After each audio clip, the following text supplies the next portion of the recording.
Hi friends, ఈ వీడియోలో మనం రోజువారీ రాశి ఫలాలలో వృశ్చిక రాశి వారి గురించి తెలుసుకుందాం. అంతకన్నా ముందు చిన్న రిక్వెస్ట్ ఫ్రెండ్స్, ఈ వీడియో నచ్చినట్లయితే లైక్ చేయండి, షేర్ చేయండి, అలాగే సబ్స్క్రైబ్ చేయడం అసలు మర్చిపోవద్దు. మీ యొక్క సపోర్ట్ నాకు ఎంతో అవసరం. ఇక వృశ్చిక రాశి వారికి ఈరోజు వ్యాపారస్తులు ఎవరైతే ఉన్నారో వారి యొక్క వ్యాపారాలు అంతంత మాత్రంగానే సాగుతాయి. అవసరానికి ఆదాయం సరిపడక నూతన రుణాలు చేయవలసి వస్తుంది. కుటుంబ వ్యవహారాలలో స్థిరమైన ఆలోచనలు చేయలేక కొత్త సమస్యలు చోటు చేసుకుంటాయి. ఇక వృత్తి ఉద్యోగాలలో ఎవరైతే ఉన్నారో వారికి అదనపు బాధ్యతలు అనేవి కల్పించబడతాయి.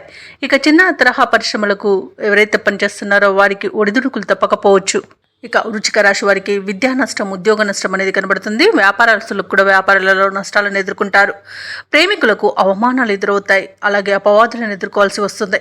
ఇక వృశ్చిక రాశి వారికి చికాకులు, గందరగోళమైన పరిస్థితులు తప్పకపోవచ్చు. ఇక మాట జారడం వలన చాలా రకాలుగా నష్టపోయే అవకాశం ఉన్నందుగా మౌనంగా ఉండడం మీకు మేలు చేస్తుంది. అలాగే తొందరపాటు నిర్ణయాలు చేయకుండా ఆచితూచి వ్యవహరించడం అనేది చెప్పుకోదగ్గ సూచన. ఇక అనారోగ్య సమస్యలు తలెత్తే అవకాశం ఉన్నందున ఔషధ సేవనం చేయండి. తగ్గకపోతే వైద్య సంప్రదింపులు చేయడం మీకు మేలు చేస్తుంది. అలాగే ఎవరైతే దూర ప్రయాణాలు చేస్తున్నారో ఆ ప్రయాణాలలో ప్రమాద సూచనలు కనిపిస్తున్నవి కాబట్టి తగిన జాగ్రత్తలు తీసుకోండి. వాహనానికి మరమ్మతులు చేయించుకోండి. అలాగే మద్యపానం సేవించి వాహనాన్ని నడపకండి. ఇక ఈరోజు వైద్య రంగం వారికి అవమానాలు అనేవి ఎదురవచ్చు. వ్యవసాయదారులకు విత్తనాల విషయంలో జాగ్రత్త వహించాల్సిన అవసరం ఎంతైనా కనబడుతుంది. ఇక షేర్ మార్కెట్లలో పెట్టుబడులు పెట్టేవారు కొంత ఆచితూచి వ్యవహరించడం అనేది చెప్పుకోదగ్గ సూచన. ఇక విదేశీయానం చేయాలనుకున్న వారు కూడా వాయిదా వేసుకోవడం మంచిది. ఇక వృశ్చిక రాశి వారికి బంధువులు, మిత్రులతో తగాదాలు ఏర్పడే అవకాశం కనిపిస్తుంది. ఇక ప్రయాణాలు వాయిదా వేయాల్సి వస్తుంది. ఆలోచనలు స్థిరంగా ఉండవు.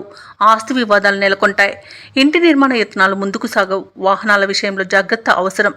ఆలయాలను సందర్శిస్తారు. దేవాలయాలను సందర్శించినప్పుడు మీరు ముఖ్యంగా గుర్తుంచుకోవాల్సింది మీ ఇష్టదైవం యొక్క ఆరాధన అనేది మీకు మంచి చేస్తుంది కాబట్టి తప్పకుండా దిశగా ప్రయత్నించండి.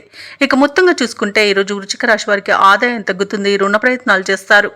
ఇక వ్యాపార వాణిజ్యవేత్తలకు ఎవరైతే ఉన్నారో వారికి వ్యాపారాలు నత్తనడకన సాగుతాయి. ప్రభుత్వ ఉద్యోగస్తులు ఎవరైతే ఉన్నారో వారు పనిచేసే చోట వివాదాలు అనేవి రావచ్చు. ఇక పారిశ్రామిక రంగాల వారికి, వైద్య రంగాల వారికి ఒత్తిడిలు తప్పవు. కళాకారులకు విమర్శలు పెరుగుతాయి. ఇక విద్యార్థులకు వచ్చిన మంచి అవకాశాలు చేజారుతాయి. ముఖ్యంగా మహిళలకి కుటుంబ సమస్యలు అనేవి వేధించే అవకాశం కనిపిస్తున్నందున కాస్త ప్రశాంతంగా ఉండడానికి ప్రయత్నించండి. దైవ దర్శనాలు మీకు మేలు చేస్తాయి. అలాగే ఆలయ సందర్శనం చేసుకున్నప్పుడు మీరు ముఖ్యంగా గుర్తుంచుకోవాల్సింది మీ ఇష్టదైవం యొక్క ఆరాధన అనేది మీకు మంచి చేస్తుంది కాబట్టి తప్పకుండా దిశగా ప్రయత్నించండి. ఇక వృశ్చిక రాశి వారికి అదృష్ట రంగు గులాబీ, ప్రతికూలమైన రంగు కాఫీ, అదృష్ట సంఖ్య 3. ఈరోజు వృశ్చిక రాశి వారు విష్ణు ధ్యానాన్ని చేయడం వల్ల మంచి శుభ ఫలితాలను పొందుతారు. అలాగే దుర్గాదేవి అష్టోత్తర శతనామావళి పఠనం చేయడం వలన పనులలో వచ్చే ఆటంకాలని తొలగించుకోగలుగుతారు.